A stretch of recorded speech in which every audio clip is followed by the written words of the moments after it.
Welcome back, Elms Bankers. Hope you're well. Hope you had a nice half term and had a good relax. Got outside a little bit.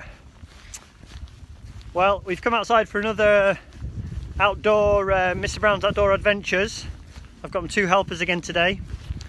It's an absolutely gorgeous day. So I'm really pleased to be out. Still a bit cold though, isn't it? Anyway, I thought today we would have a little look at identifying and measuring trees. So spring is definitely on the way, so it's going to get a lot easier for us when the leaves start coming out. But in the meantime, I thought we'd have a little look at how we can identify trees from the bark, and also how we can measure the height of trees as well. So I'm going to show you a little bit of quick maths to do there. You may need an assistant to help you with that one.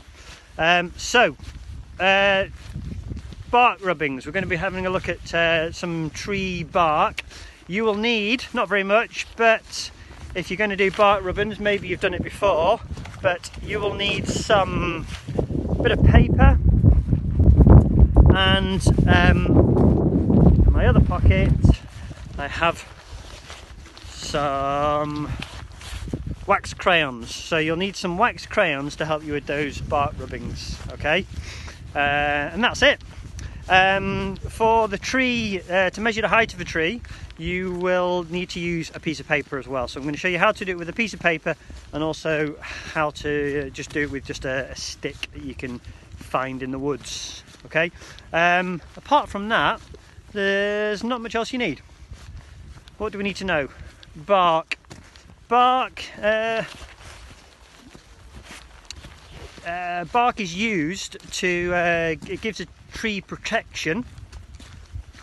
It helps transport nutrients up and down the tree, so it helps bring water up from the ground, and it helps bring the nutrients created in the leaves down into the roots and so on.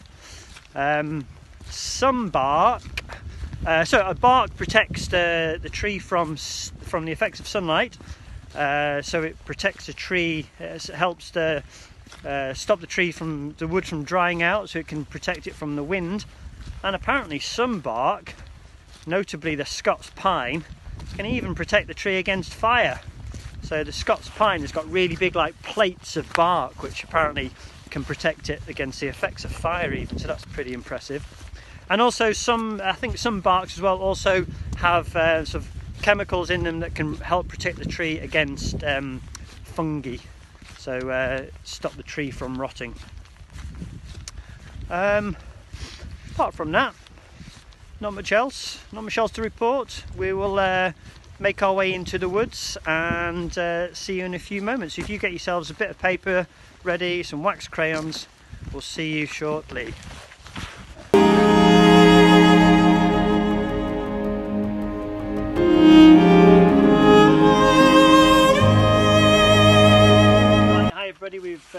We've found some trees, and we're going to do a bit of bark rubbing now. So we've got a paper. Now I've got my assistant with me, or rather I'm going to be the assistant, because I'm going to hold this piece of paper on nice and firmly so that it doesn't jiggle around. It's really important when you're doing this that you keep your paper still and you don't move it around loads. So I'll hold the paper, and then if you're going to scribble over with the wax crayon, aren't you? Okay, so hang on a sec. Let me give this tree a bit of a hug. Right, off you go. All over.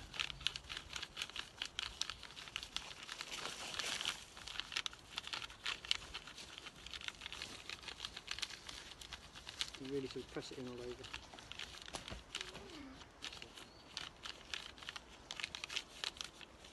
And try and fill in the bits and the gaps.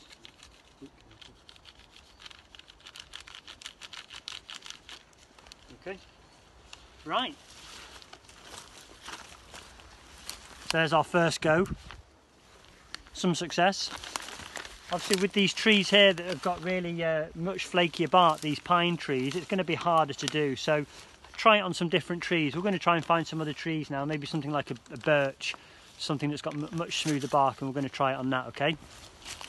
Right, go ahead then, do your worst. So we've got next bark rubbing taking place here.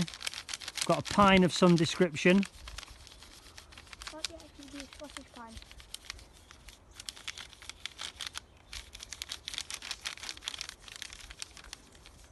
That's it, press on nice and firmly all over.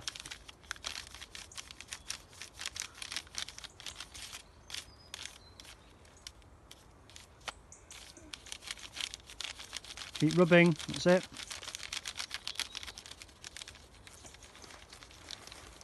Yeah, we've got a really nice ash tree here, so it's got a really nice smooth surface here.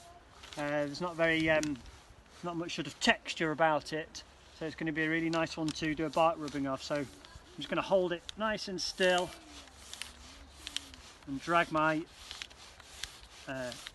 wax crayon over.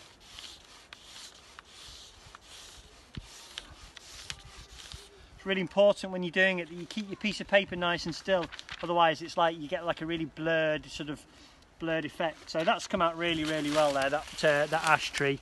And I can also look at the it's like doing detective work. I can look at the twigs as well, and I can see that because of the style of the twig as well, the sort of all the little nodules on it, it's definitely this is an ash.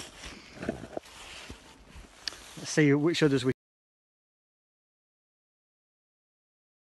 Right, so we've got a holly tree here, so we're going to have a go at the holly tree bark.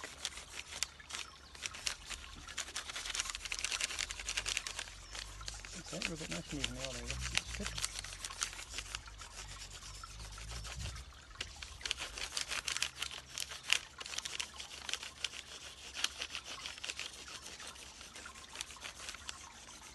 Very good. Excellent. Well done. Cool. There we go. Another one there.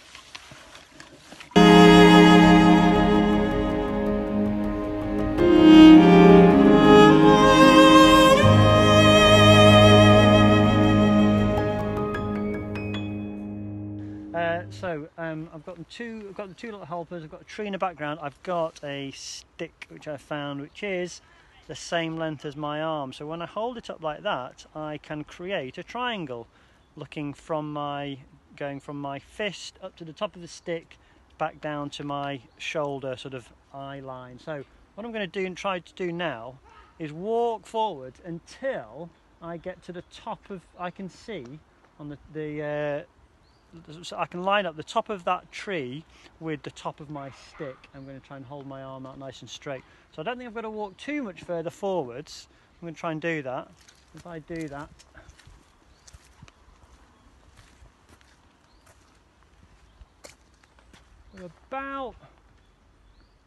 about there, I think, is where I'm lining up the top of that tree to. Now that tree probably is a little bit off the ground there because it's just on a little bit of a bank there. But so if I maybe take a couple of steps forwards to account for that, so I could estimate, and this is all just estimation, I could estimate that if that tree was lying down on the ground, it would roughly reach to me here. So I could now measure that out. So if I was to stride this out, it would give me a rough estimation of how tall that tree is. So shall we go for it? Let's go. 1, 2, 3, 4, 5, 6, 7, 8, 9, 10, 11, 12, 13, 14, 15, 16, 17, 18, 19, 20, 21, 22, 23, 24, 25, 26, 27, 28, 29, 30, 31, 32, 33, 34, 35, 36, 37, 38, 39, 40 metres. Have a look up there. It's a pretty big tree. It's probably not a bad estimation really. It is just all estimates, isn't it? But that's not a bad way of doing it. Have a go. See if you can do it. See if you can. You don't even have to use trees, do you? You could use telegraph poles. You could use lamppost. Be really careful though if you're walking on the road. But you could do it when you're walking down the pavement, I suppose, to a lamppost. Or if you can get out in the woods, come and measure some trees. Bring out some paper and take some bark rubbings at the same time. It's good fun.